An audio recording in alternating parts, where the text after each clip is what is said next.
Simone! Today we are going to be talking about a interesting phenomenon, which is one, the persistent high quality of Japanese artistic endeavors, as well as the persistent efforts of the West to inject their companies, and successful in some instances, with DEI, with the urban monoculture, with wokeism, and destroying those companies in the process. We have seen, throughout the course of this year, if we look at the disastrous Dragon Age Veilguard, Assassin's Creed Shadows, It's dire. Concord, another major development project in the US. And for what I hear, things aren't looking good for Avowed. And all of them are flopping. And then we get these huge successes, both out of Japan and China. So, like, I think Black Myth Wukong is out of China. We had a big success from Japan. I can't remember. The other ones I was thinking of were games like Dragon's Dogma 2, Final Fantasy Helldivers 2, Frostpunk 2, and Monster Hunter Wilds. We had from, like, I want to say Eastern European studio. We had Helldivers. We had... Helldivers was out of Japan? No, Helldivers was Eastern Europe, I think. Okay. But even some Eastern European studios are getting corrupt. Like when they get too big, like when any organization gets too Project big, Red or whatever it's called, the one that developed The Witcher and like a lot of good games, they've become super infected with wokeism. Oh no. And they're now, like, you see it in all their stuff. And it's correlated with the downfall of their studio and inability to make good products, which I think we're increasingly seeing the bureaucratic bloat was in their studio, which is that they adapted all this stuff. And the smaller studios in that region, like, one of my favorite releases from this year, Frostpunk 2, that's Eastern Europe, And it's good? Is Frostpunk 2 good? It's great, yeah. I think the only good game that came out of the US, though I heard it had a big team in Eastern Europe, was Space Marines 2. But then we've also got like bad media in the US. The question is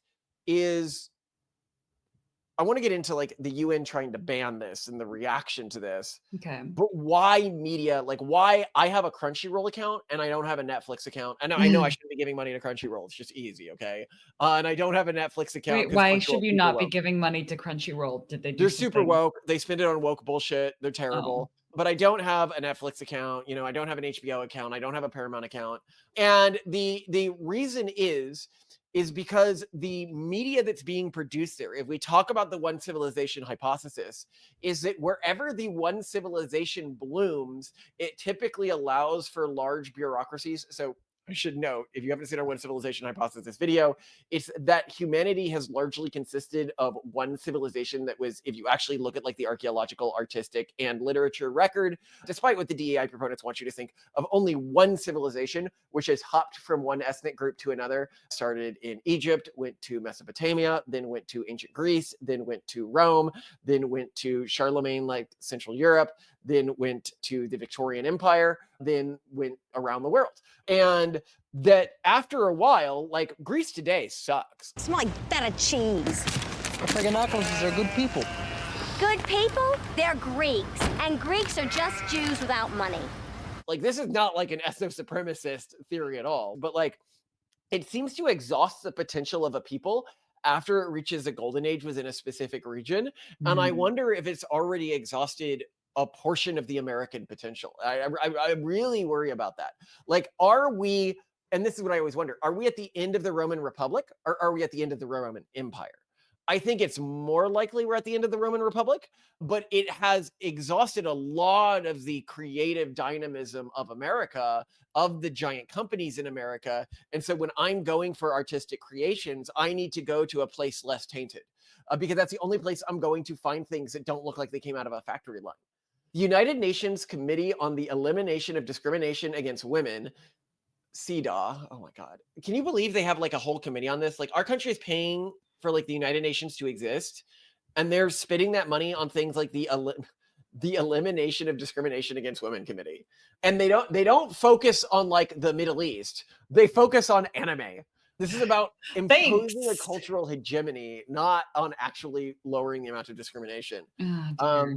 No, the fan service must end, Malcolm. It is not to be tolerated. No man can experience pleasure. They have expressed concerns about Japanese media, including anime and manga. In a report from CEDAW, they claimed that these forms of media could potentially encourage gender-based sexual orientation gender-based or sexual orientation-based violence against women and girls. The committee recommended that Japan implement, quote, effective legal measures and monitoring programs, end quote, to address the production and distribution of such content. The report also emphasized the need to address gender stereotypes towards minority groups in Japan, including Anu, Burakim, and Zinachi Korean women and girls. Oh, you want to reduce Japanese like stereotypes of like Korean and Chinese people. Like, could you take like a more direct shot at Japanese culture? Like, you guys need to stop being so racist against other East Asian groups. And they're like, but that's like our core thing, man. I find it shocking that wokies are so drenched in their own cultural perspective that they fail to see that different cultures may have a degree of cultural supremacism as part of the culture itself. And attempting to erase that is attempting to erase a core element of that culture. It is racist to attempt to convince a culture that has ethnic pride deeply embedded within it to erase that aspect of their cultural inheritance. And this wouldn't be so bad if this rule wasn't applied so unevenly to different ethnic groups. As we have seen, wokies are the first to argue that some groups are allowed to act with ethnic supremacy. For example, Black cultural groups in America, they would say, oh, well, they can't be racist. Whatever they do, it's not racist.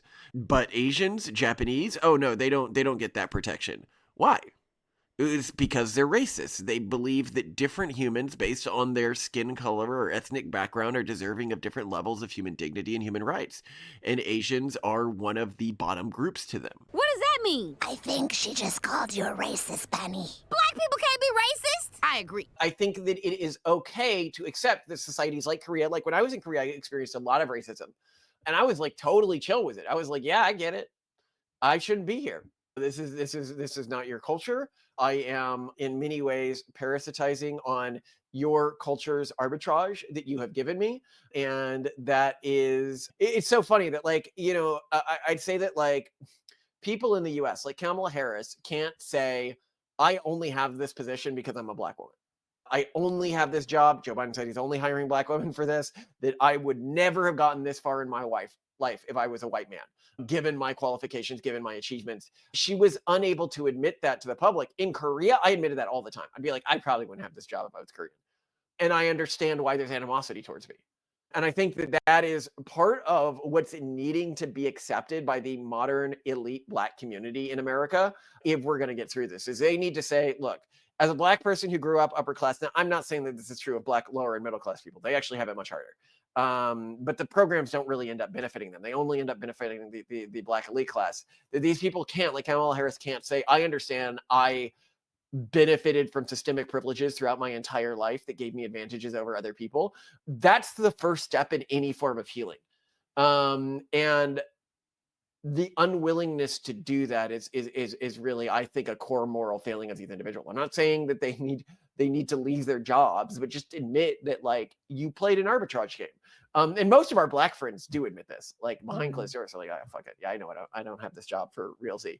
But also a lot of our Black friends are Africans. And so they're even like double cucking the US Black population. They're like, yeah, my ancestors have always been leaders of our area of whatever, you know, they're all like descended from royalty.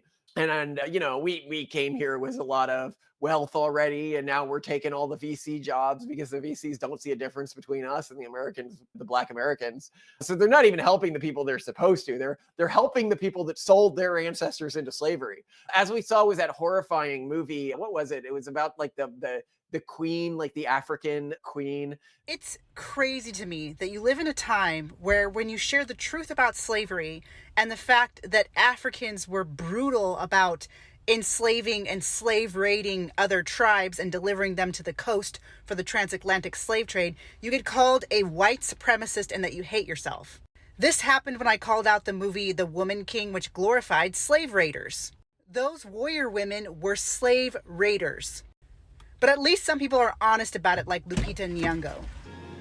Brutal truth of what were some of the outcomes of their action. The truly twisted thing about The Woman King as a movie is that it portrayed this tribe as fighting back against Europeans who were pressuring them into being slavers, when the exact opposite was true. Specifically, the British at the time were already zealously anti-slavery, and even went so far as to, for no financial benefit themselves, they were just doing this because they saw slavery as a moral negative, blockade the port capital city of this kingdom. This was in 1852, and demand that they both stop selling slaves and stop wide-scale human sacrifice. There was a capitulation, but the treaty only lasted for 5 years, and under his advisors, the king, Gezo, resumed the slave trade in 1857. So the reality is that the white people in this story would have been trying to end slavery, and the black tribe of women warriors that is being elevated by this story were the ones perpetuating it. It was like a really big movie like last year or something that was all supposed to be like affirming of black people. And this queen and this tribe, yeah, she did exist historically, and she made all her money by selling other black people into slavery. That was her tribe's economy. Okay. They don't talk about that. But it's horrifying. It's horrifying, this dehumanization of the American black population to just being black and not being like different ethnic groups. But this is not the first time that the UN has done something like this. Simone, did you have any thoughts before I go further? No, they're going to have to pry the anime from our cold dead hands. It's not going anywhere. Like, I don't know what people think they're doing in the end. Well, It's just no, so they dumb. have successfully fucked up anime studios, and we'll get to this in a second. Really? Specifically, like Bandai, for example, has adopted a bunch of DEI practices. We've seen it some is in Sony, not. we've seen some in Sega, we've seen Oh. some in Nintendo. Like, it's getting bad for the big bureaucracies because they're the ones that are most susceptible to this. No. And then even when they do make a good game, like the latest Fire Emblem wasn't great, but like at least it had like romance options. They were all taken out of the US version because the translators took all of them out because they're like, oh, we can't have you romancing your subordinates in a game. It's like, Okay. I hate you guys so much. I hate you so much. And don't even get me started about this whole labor rights thing. What have we come to if you can't demand sexual favors from the people in your employ? However much you think you hate the infected population, you should hate them more. The cordyceps virus has eaten their brains, and they ruin everything good and positive about this world. Our people have lost their way. I read a report that over 40% of the population no longer believes that you have to buy your way into the divine treasury when you die. They don't teach children the rules of acquisition anymore. There's a disease spreading through Ferengi society. It's making us soft. But this isn't the first time that the UN has done this. In 2016, so you can get an idea of how overreaching they want to be and what their actual goals are. So I want you to keep in mind, our tax This dollars... is super creepy. This is super fascist Big Brother behavior. Oh, very. So the committee remains concerned at the persistence of patriarchal attitudes and deep-rooted stereotypes regarding the roles and responsibilities of women and men in the family and in society. Ooh. Particularly concerned that, so by the way, isn't this horrifying? Horrifying. This is the UN. This is what our tax dollars are going for. And they're pulling this fight the patriarchy, ultra feminist woke shit. Oh my gosh. That's what they're trying to erase from media. Women being mothers, women being happy with subordinate positions within the family life. I mean, Anyway. wow. Thank God, by the way, all this is coming. Like, even if they destroy the anime studios, because of AI, independent creators will be able to create like really high quality content soon.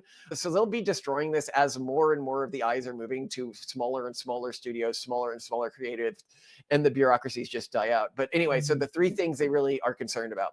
A, the persistence of these stereotypes continues to be reflected in the media and educational textbooks and has an impact on educational choices and the sharing of family and domestic responsibilities between men and women. You know what's funny here is that women go into STEM professions more, the more society discriminates against women. You see very low rates in Northern European countries and very high rates in Middle Eastern countries. So like their own narrative is just like anti-reality. Okay, next, B. The media often depicts women and girls in a stereotyped manner, including as sex objects. This is what they mean by women in anime looking attractive. This is like when they were trying to shut down. This is the same thing. Remember when this happened with superhero characters? And the accusation was like, but look at the women wearing their whatever. And then like, wait, but what about these muscular men? Like the fan service goes both ways. And this also exists in anime. Oh yeah, when they rebooted She-Ra, they didn't, they make her look like an underage kid, right? Well, yeah, and that's worse. It's so much worse. They rebooted He-Man, and He-Man still has all his muscles. Oh gosh, well, I don't know what to say. No, I know what to say. We live in a society where men are seen as an underclass and as a deserving underclass. And it's just obviously true. And people, I think people are waking up to this and they're like, oh shit. Like, I think this is why a lot of moms move really far to the right when they're like, oh, wow, like the level of discrimination my child would face. I can't stand for that. I can't stand for the amount of systemic and structural privilege our society gives to women and their ability to just like believe women. Like they can just get a guy jailed whenever they feel like it, like just say whatever they want and you can't even question them. And so I'm more concerned about people getting jailed for posting their thoughts online. That really scares me. Which you've seen a lot in like the UK and stuff like that. If you're not familiar with what I'm talking about, one example here happened where a judge sentenced someone to 2 years and 7 months in prison for writing after 3 girls were murdered. Mass deportation now. Set fire to all of the effing hotels full of the bastards for all I care. While you're at it, take the treacherous government and politicians with them. I feel physically sick knowing what these families will now have to endure. If that makes me racist, so be it. The same judge gave a 0-month sentence to somebody with PDA file material. In another instance, Matthew Woods, 20, was jailed for posting an offensive Facebook status update. It's not a good sign. And so C, sexist speech continues to be directed against women, ethnic or other minority women, such as Anyu, Baruka, or Zazaki Korean women, and migrant women. And this is an anime. It's like, bitch, it's like an anime. The committee reiterates its previous recommendation. So they had recommended this before, by the way, even before this is all the way back in 2016.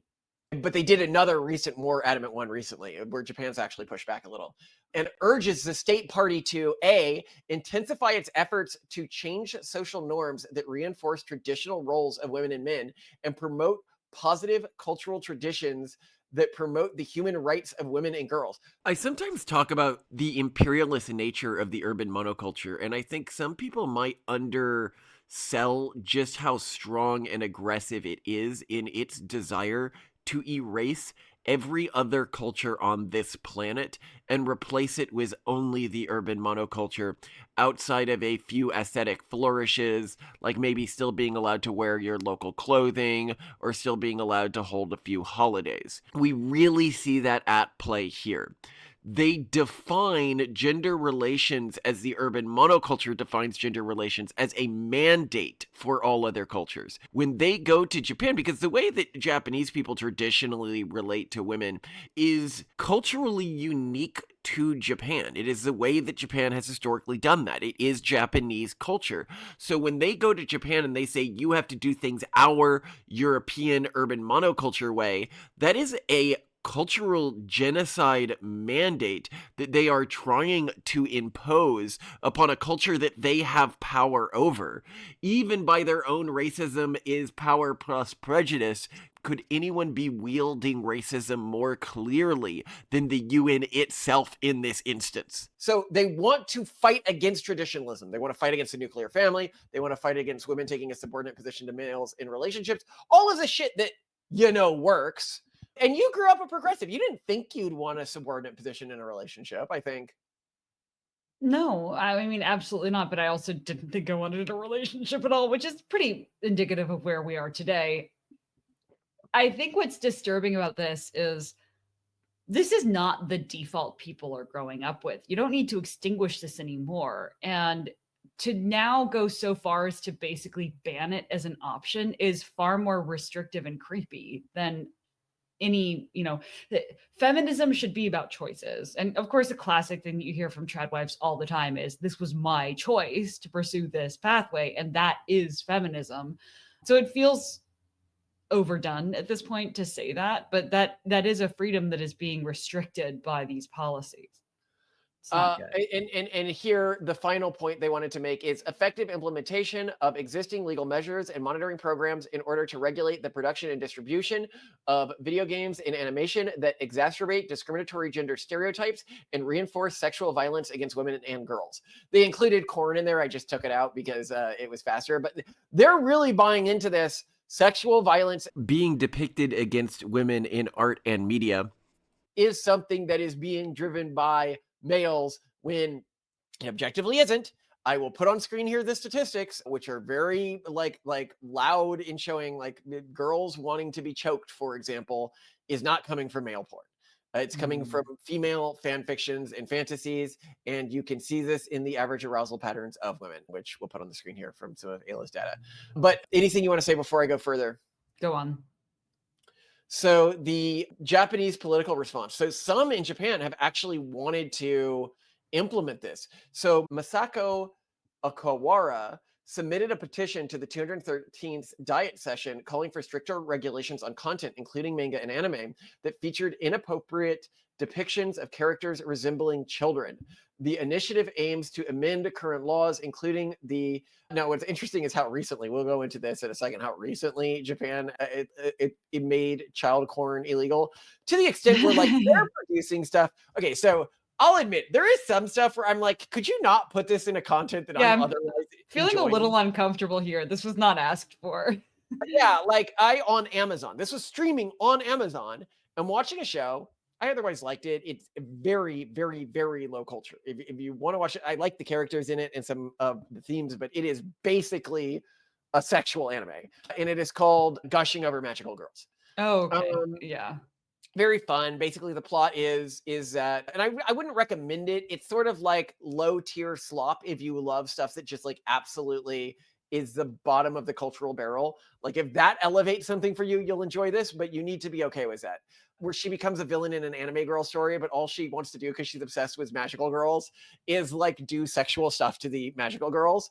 But then like you get to like episode 5 or something, and an underage girl is introduced, and she does scenes that are like dressing one of the magical girls up in like diapers and stuff. And what? Wait, what? A bottle. And you're like, I didn't ask. Like maybe this law would be okay.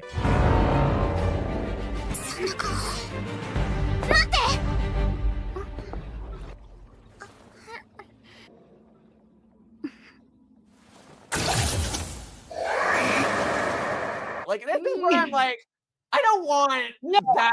I think, you know what, in the end, normative pressure and good taste are the best standards here. And just being like, did we really need to do that is a better policy than you're not allowed to do that.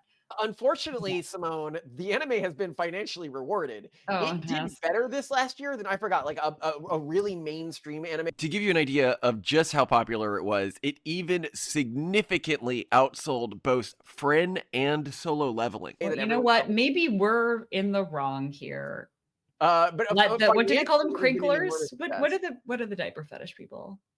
I guess those are the ones who like to walk around with the poopy diapers. That's different. No, I basically saw it as just how far can we push the barrier in modern society is what the anime was doing. And a part of me from like the 90s, not in like a lame way, because a lot of things in like the 90s, they'd be like, oh, let's make random like pee jokes or whatever, right? Or like random sex jokes. Like Lex did this. It's a good example of this. This is not that type of humor. It's just like decent characterization done in an interesting setting that and otherwise slop anime. But anyway, to continue, but one senator was pushing back against this stuff. Taro Yamada stated that no questions about manga, anime, or video games were raised during the in-person review during the mention in the final report. He is considering requesting that CDOT disclose their sources and evidence and may even ask for a retraction if the information is not provided. Now, there's been some other examples of censorship, like the Tennessee ban.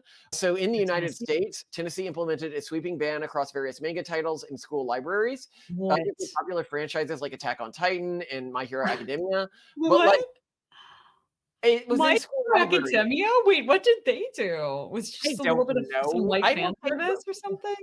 I think this is some An like errant annoying. jiggling breast, perhaps? What is happening? There's that not even that. Like My Hero Academia I think this is like the sexual Puritans that still exist within some corners of the right accidentally Uh-huh. got into power here, and were given a Mm. little too much power without the new right slapping them around a bit and A being like, short "Okay, what are you skirt doing?" flapping a little bit too vigorously in the wind. For people who don't know, My Hero Academia, great anime. I quite like it. Yeah. It Great doesn't have AMVs. You have any of so the many My Hero Academia AMVs in your little well, roster. and the women are very Great. well done in it. I think it's one of the most affirming of women shows I have ever seen in terms of good female stereotypes. Where the Yeah, women and it doesn't come across a lot of anime does come across as very gendered, right? There's sort of like the harem trope, or there's there's a lot of like very feminine roles. This is one of those anime that just doesn't feel like it's about gender differences. It's about people who want to be the best.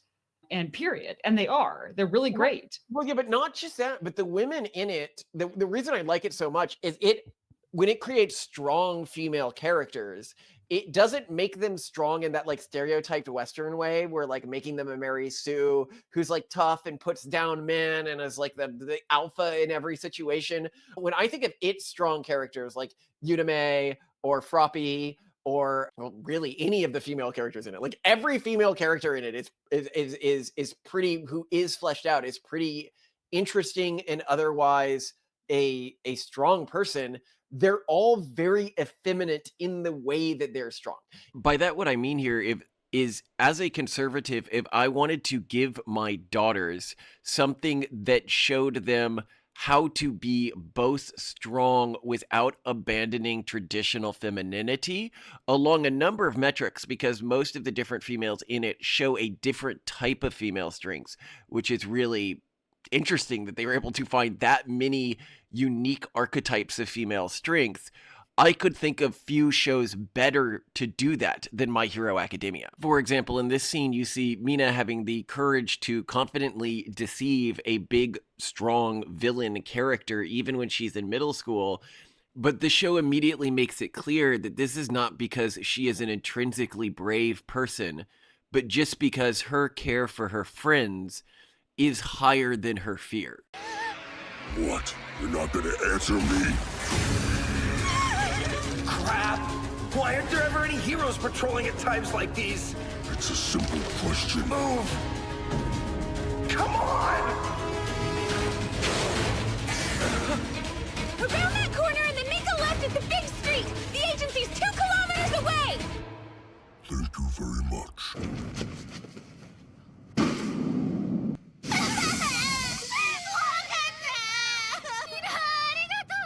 Even when they are completely subordinate. So here I'm thinking of Gentle Criminal's sidekick. I forget her name. Brava's love will set me free.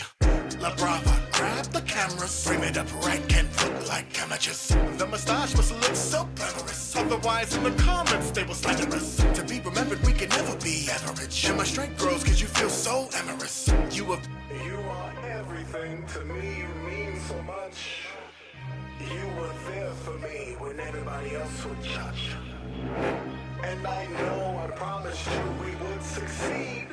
But that time is gone, and it's only but a dream. Very supportive, very sweet character who Yeah. is powerful in the way that many women are powerful in our society by providing love and support to her partner. Yeah. And There's no gender to be gender. I'm also thinking about Food Wars, which you and I both love, love, love. And I could see if some review board is watching Food Wars, they're watching it and they see one scene of like food judges eating food and their and I'm clothes just all picturing, pop off. yeah, their clothes blowing up. I tried to find a PC version of one of these scenes to put in here, but even finding a still image that was PC enough for the podcast was challenging. I'm honestly just picturing like the review boards clothes popping off too, just being like, wow. Yeah, but Food Wars also like really doesn't care about consent. There's a number of scenes in it where the guy feeds a girl like gross food without Yeah, her. but that's just teasing her with like really gross food. I would argue though that there are many female characters in Food Wars that are extremely strong, independent, entrepreneurial, intimidating women who come across as more masculine than some of the male characters. Like it's not like things are these black and white, stereotypical, weirdly gendered absolutes. So But they're not tainted by Westernism. They're not like, you know, a Miss Marvel or a She-Hulk or, you know, one like just a translation of a male character into a female character, but two incredibly bland because they all have their faults, and the ways that they are strong are all uniquely feminine, which is something that Japan is still able to do and the West has seemingly forgotten how to do. How do you make a woman feminine and strong? Like if I'm thinking Food Wars, the great scene with the Megame always gets me. When she's in the war against, you know, it's the what was it? Then try a bite. Why should I bother? Do it. It isn't cooked right. The plating is off and the pate hasn't set properly. And yet, why? Why is it tugging at my heart like this? The dish is crude, but the way each ingredient was treated shows careful consideration for the diner. It reminds me. Boy, you were fighting again, weren't you? Oh, sweetheart. You're always flying off the handle like this. The truth is you're a kind boy. Now let's hurry back and eat. I'm making your favorite for dinner tonight. There's a rainbow. It's pretty, huh, Kojiro? Yeah. Goodness, right? Okay, dimwit. Yes? That spice you added to the pate, it was allspice, wasn't it? Right. Well, I know you've all been judging since yesterday, right? And I know you've had to eat a lot of different foods. Well, allspice aids in digestion and might do you some good. Oh. I wanted to give you something that would be gentle and might help settle your tummies. You really are so thoughtful and... Though clumsy, it resonates. That's the kind of food she's made. And that's where the males are strong because of like maybe technical prowess. Yeah. For her, she outcompetes everyone because she just cared more than other people. So if you're a conservative adult and don't get why so many conservative kids are into things like anime despite their lewdness, this is a big part of it. It is one of the only places in society today because like American conservative media, I think does a fairly poor job of showing the ways, for example, that women can be heroic in a feminine way. But anime still captures that very well. In addition to that, we have the move of conservative culture in the United States from a deep South-oriented culture to an Appalachian clan-based oriented culture, which associates vulgarity with authenticity, as we've seen with stuff like Trump, as we've mentioned in some of our more anthropological videos about the new right. And so I think that that's a second thing, is that the vulgarity that is common within anime is seen as a lack of pretension and authenticity, instead of as a negative. Now, the Tennessee ban, I get it, you know, whatever. It's school libraries. I really don't care, I guess. Like, it annoys me. Yeah, who's hanging out in school libraries for fun anyway? Just go to a library, I guess. But although it's a shame, but also I went to a school library at a school that was, you know, these books were like 13 years old and falling apart at the seams. I feel like I would rather have books that were relatively new. The idea of there being maybe manga in my library just seems so luxurious that I'm like, oh, nice problem to have. If they're taking away your manga, oh, I'm so sorry. I had to borrow my manga from my very generous friends. Thank you very much. And we just passed books around. Like, yeah, that would have been such a luxury. That's like having a water slide in your library. Yeah, like, oh, they've taken away your water slide. Oh, boo, fucking who? Jeez. Yeah, you're right. Like, this is not that big of a deal, but it's still annoying, right? I mean, it would be nice to have a water slide in your library. So here's something I found really weird, because I was like trying to understand, because I also got into all of this and I was like, you know, I've noticed on like Japanese pornography, they do the like weird censorship stuff. Oh, yeah. Like you can't see penises. Yeah, They're that like, actually illegal in Japan. Like I wasn't sure. yes, It yeah. is, So, like, and that, I mean, this is more apocryphal that squid, the tentacle porn is a product of penises not being permitted, right? But tentacles are. So, oh, how convenient. It's the penetration is from a tentacle, it's not a penis. And that's why you have those double lines over penises in anime, because there was some legislation at some point that banned depicting penises and I think maybe vaginas. So you what, couldn't did you know actually that see that. owning child corn in Japan was only made illegal in 2014? Well, that just this, I think this goes to show how trying to legislate your way into like forcing people to be moral doesn't work. Like either you're going to create an underground black market that's unregulated and even worse, or I mean, I guess I feel weird about this. So I recently read this great Substack going over the damage caused, or Substack post going over the damage caused by allowing sports gambling. And it showed that in states that have come to allow sports gambling, the average savings of all citizens in that state goes down by like $360, and that bankruptcies have gone up 18%. And this is bad, right? So there are moral hazards or vices that are best regulated. I'm starting to get that, even though I feel deeply uncomfortable about that. I disagree. Just let people gamble? I guess We need it's to just let a them survival of the lead. fittest The thing. correct Like they're thing to just going to do- fail. The correct thing to do is to allow the people in our future, all the temptations that we experience today, whether it's gambling or pornography or anything like that, are going to be experienced multiplicatively by our descendants at all times. This is something you were talking about this morning, where you realize that gambling now had entered the way that stores sell toys.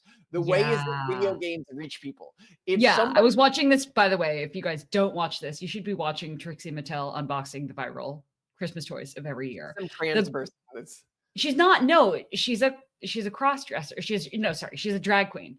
God, then really it's bad. a he. If it's a Yeah, drag queen, he's a drag queen. He just looks so pretty. I have to, when someone looks like a beautiful, District 1 capital in Hunger Games. I wanted to do a whole thing on trans people looking like they lived in District 1 in the Hunger Games. But like, sorry, Trixie Mattel is not trans, not cross-dressing, is just drag queen, but awesome drag queen. But yeah, the theme of the Christmas unboxing of this year that Trixie Mattel did is toys that you don't know what you're going to get. And I've just discovered that operant conditioning and like addictive loops and all of this has found its way now into consumer products for children. Like it wasn't enough to have feeds and social media do it. Now it has to be in like the physical toys that people are opening, because now you have to get more and you need to get that reward. And if it doesn't have the reward that, ended up eating like 50% of the materials that in price that went into a toy, then what's the point? And that's disturbing.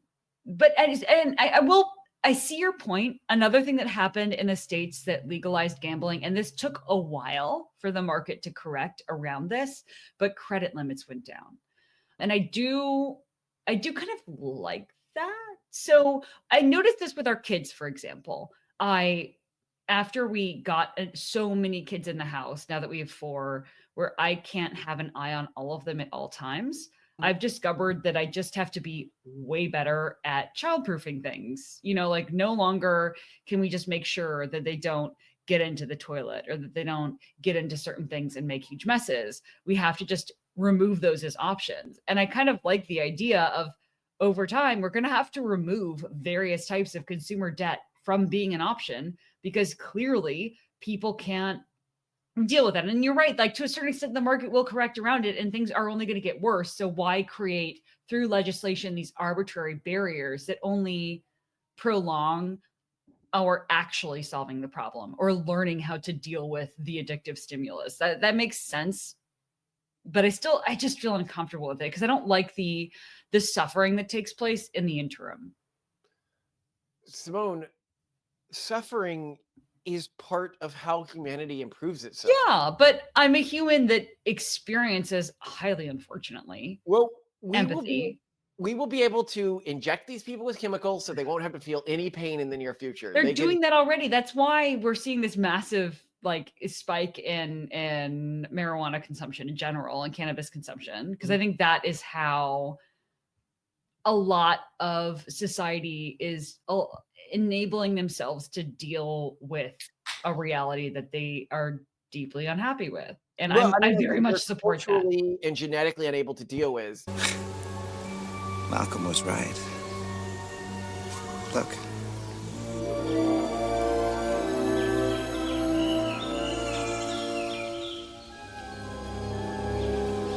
Life found a way. Because that's what's happening here. We've got to understand that the selective pressure is like, okay, I am from a people who lived in areas where alcohol was freely consumable for a long time. Yeah. So while I consume more alcohol than other people, I also am highly, highly, highly resistant to any of the negative effects of alcohol. Yep. And like comically resistant. Yeah. Other That people I've only live seen you like, I can only remember one time of seeing you like actually really drunk. You too. I when Simone gets drunk, what she does on the nights where she gets drunk is she'll take out a mug like you would Just have fill the mug for, with like- vodka.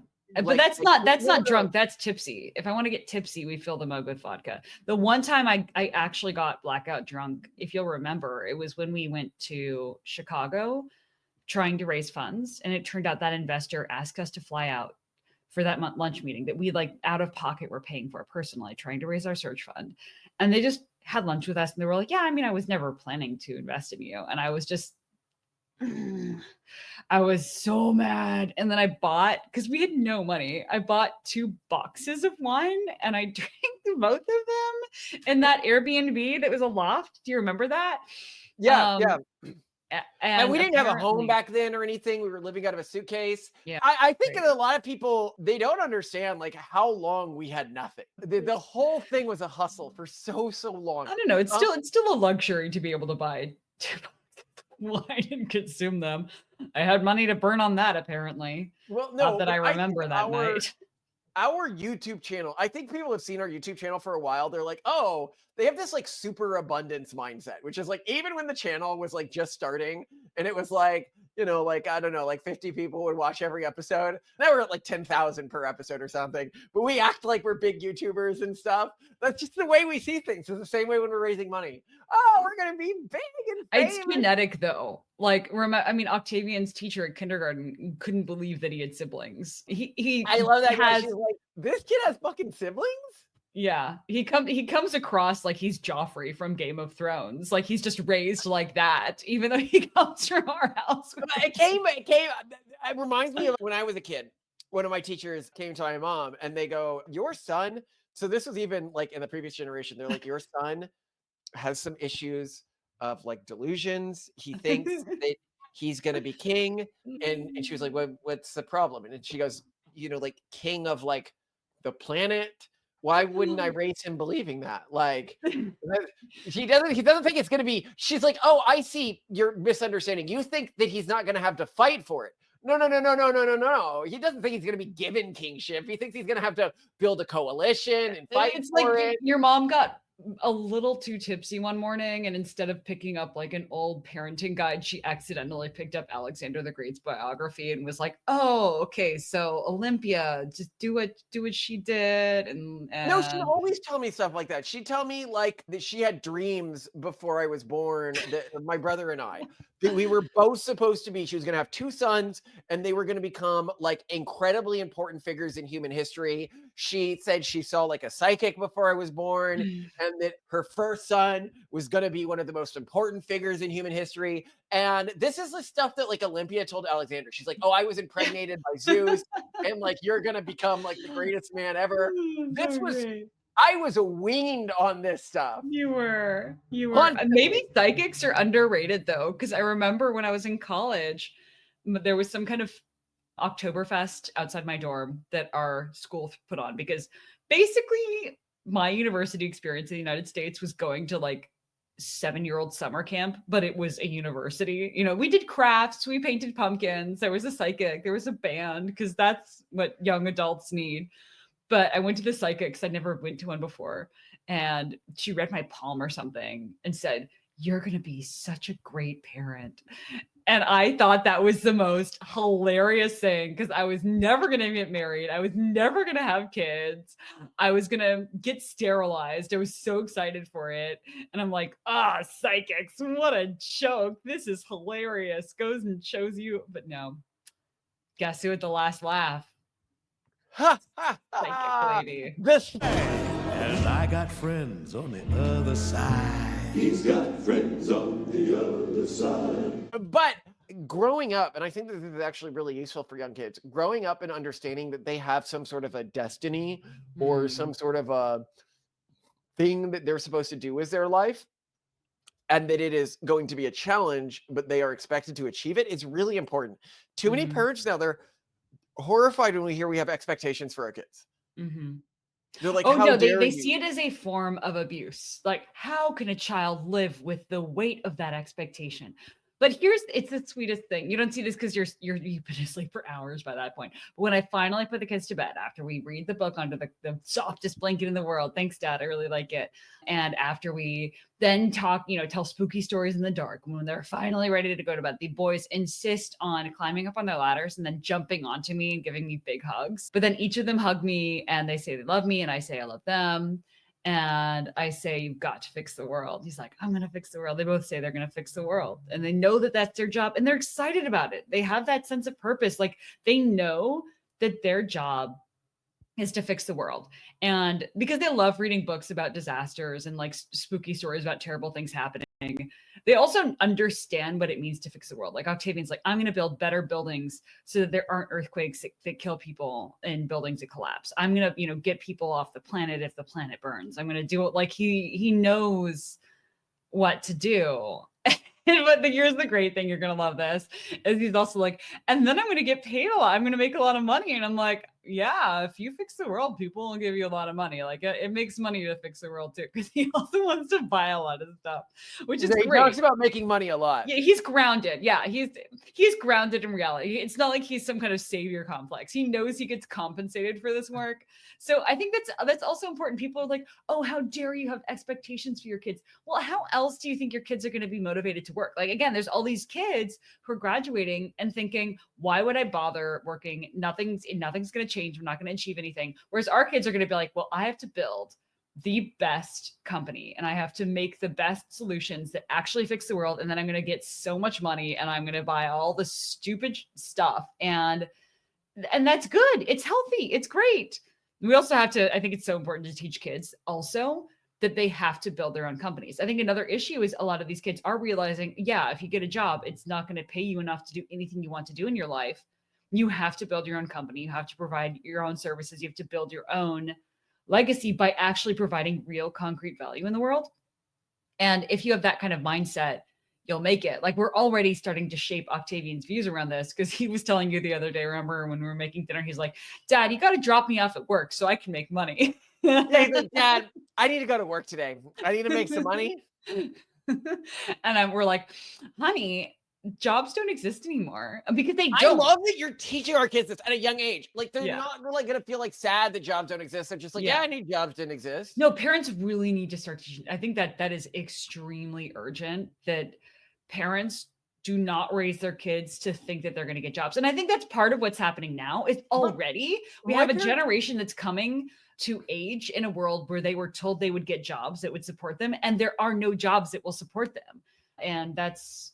Well, and my parents did this to me in a big way around like inheritance, where I was always told, you're not going to get inheritance. You're not going to get inheritance. You're not going to, even though they knew that they were fairly wealthy and the family was fairly wealthy and I would probably get inheritance, but the family ended up losing all this money over dumb shit. And I think a lot of my cousins expected some form of inheritance, and I always expected no inheritance. So you were less devastated when the family... Well, I wasn't you were moderately pissed, whereas other people acted like it was the end of their lives. So that's good. Yeah, I was like, whatever. I thought you guys would steal this from me some way anyway. Like, I wasn't interested in playing this game. Like, even the money that we do have invested, I see this a lot in the financial audit videos I watch and the Money for Couples episodes that I listen to and things like that, where a lot of people treat their 401ks, their retirement savings, etc., as money that they have that they could use if they want to buy something. And we just pretend it doesn't exist. And I think that's you pretend like it doesn't exist, and I say that that's a problem and something you need to stop doing. We need to pretend. No, that doesn't exist. Simone, I genuinely so believe that if you are not making enough money to support yourself by providing good in the world, you don't deserve that money. Listen, you can spend your money however you want, Malcolm, but I'm going to shame you for it. Just like,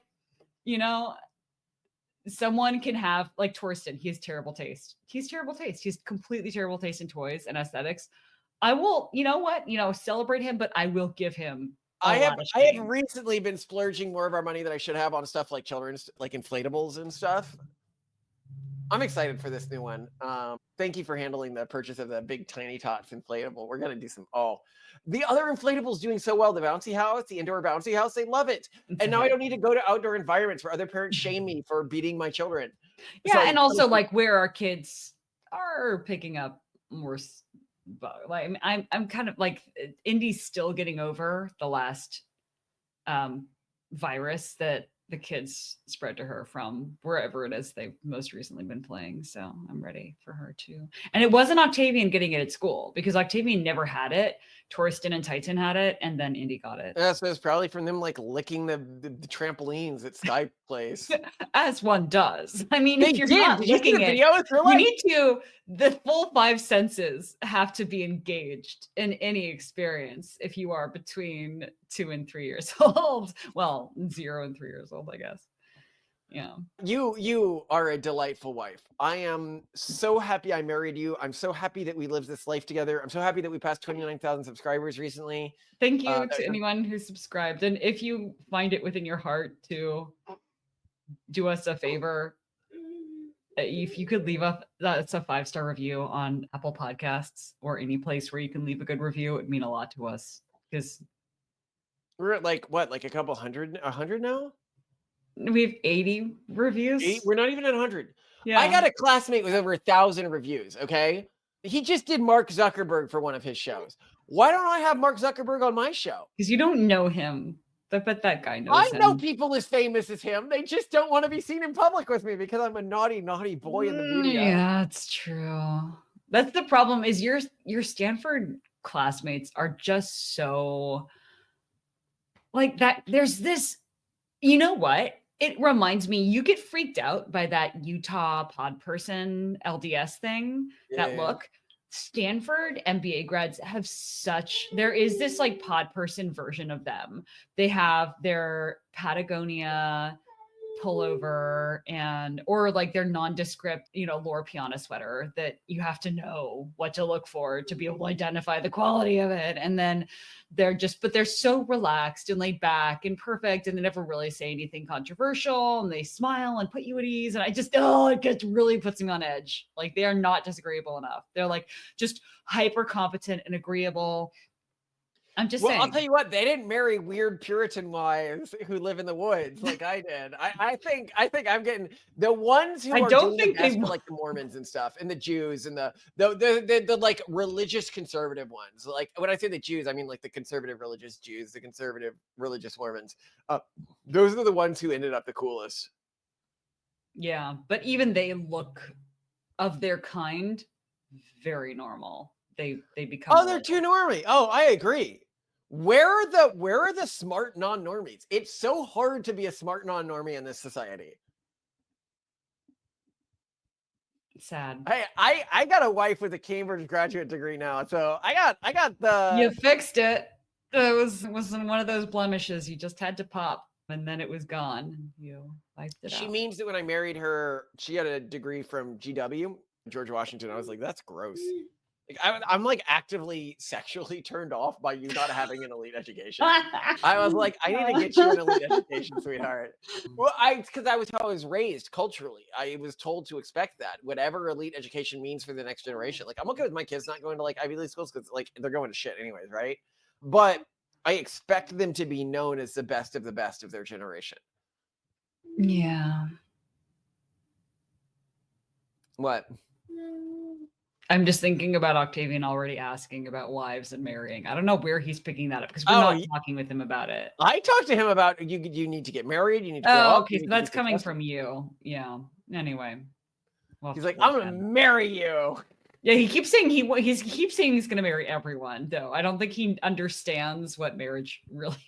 You're like, you keep saying that he has to get married, but he does. You have to first define marriage, Malcolm, because right now, just like he's like, understand gender. He's like, Mom, you're fired, and I'm like, okay, make your dinner, Octavian. Clean up your mess, Octavian. And he's like, wait a second, he doesn't know what so many of these words mean. So you let your son fire you? You can't do that. You're the boss. Simone. Okay. I'm sorry, but a lot of employees are like basically firing their bosses these days by quiet quitting and all this other He doesn't understand gender. He doesn't understand. That's the big problem with marriage. Is I try to explain it to him, and he's still not like totally like. And this is where when people are like, my 3-year-old, this kid's 5, and he cannot persistently tell a boy apart from a girl. Oh yeah, no. So this concept of parents saying that their kids are trans because they haven't worked out pronouns yet is really abusive, because our kids definitely do not get pronouns, but they are very secure. They're very secure in their gender. There's no doubt there. That is really funny. Yeah. Oh well. All right. Love you, Simone. I'll let you Love get you to too. dinner. What are we doing tonight? Do we have any turkey left? Actually, yeah. So we do have turkey left. I was thinking about shredding it with a fork and making a golden curry brick with white rice for you, but I can do something else. I would love that. Golden curry turkey with fried rice would be really good. And well, maybe it'll suck. I don't know, because you didn't like how it was. It might suck, but it's new. It's new. We haven't done it before. So do you want sauteed onion with that or not? I'd actually be okay with fresh onion with that. No. Trust me. Golden curry brick needs sauteed onion, not fresh onion. Whatever you think is best, my sweetheart. Okay. This is the Japanese golden curry brick, right? Yeah, curry rice, the brown stuff. You got the curry on this side and the rice on this side. Curry rice. You know what would be really fun for you to make one day is katsu. Yeah, we have the panko. I just don't want to waste that much oil. Like the frying. Maybe if we did. Oh, we used to fry foods all the time, and I find out you're not supposed to use the same oil over and over and over and over and over and over again. Oh, but Malcolm, wait, we still have your Indian spiced breaded chicken. We have a couple more. We have like maybe one more bag of it in the deep freezer. No, we got to use up the existing protein first. We're going to. I'm just saying, like next week we can try air fryer. I want to go to the teriyaki chicken before we go to that chicken. Fine. I love you. Bye. Love you. Bye. You're so funny. Do you have, by the way, do that beforehand? Like this is like something you prep for. Did you, by the way, get the inflatable to be shipped or canceled? Yeah, no, I fixed it. I told you on WhatsApp. Oh, wonderful. You just don't pay attention. I check WhatsApp in the morning before I get to work on podcasts. There's just no way for me to reach you. You're like, send it to me in an email. You don't read your email. You talk to Google. You say, hey, Google, I did the thing. And then Google tells and me. then, yeah, I'm screaming into a void. I never hear back. Yeah. We'll figure this out. You can tell I live in the same house as you. You know that, right? Yeah, but then I would have to like walk across our vast house from my wing to your wing. And I'm not ready for that kind of physical exertion. It's too cold. You're not even pregnant right now, Simone. This is ridiculous. I'm preparing, getting in character. I'm a method pregnant. You're always so excited when you're pregnant. Like it's like your natural state. I know. I'm so excited for it. It's gonna be great. Anyway, okay, so I'll get started. Show me what that is. What is that? Here's my paper airplane sign, and this is made out of papers, and right there is one paper airplane I can sell. Okay, so you're gonna go outside and you're gonna show people your paper airplane sign. Yes, well I'm gonna do that in 2 days because it's cold out there. That makes sense. And when people see your paper airplanes and your paper airplane sign, they're gonna give you money? Yes, I'm making money. And what are you gonna do with the money? I'm gonna buy a remote control boat with it, or like anything. Yeah, remote control. Let us go. I want a remote control remote control ball? Yeah. It's a silly thing to want. Oh! Why do you like a remote control ball or stand? Because I like it. I love you, Octavian. This is my paper airplane sign, so everybody knows my mom. Hey, Octavian, I really like how much agency you're showing here. You wanted something, we said you needed money to do it, so you came up with a plan to make money. Yes! This airplane's gonna What are you doing jumping on me? This airplane's gonna fly! Oh no! Ah! What are you doing? Oh! You're silly.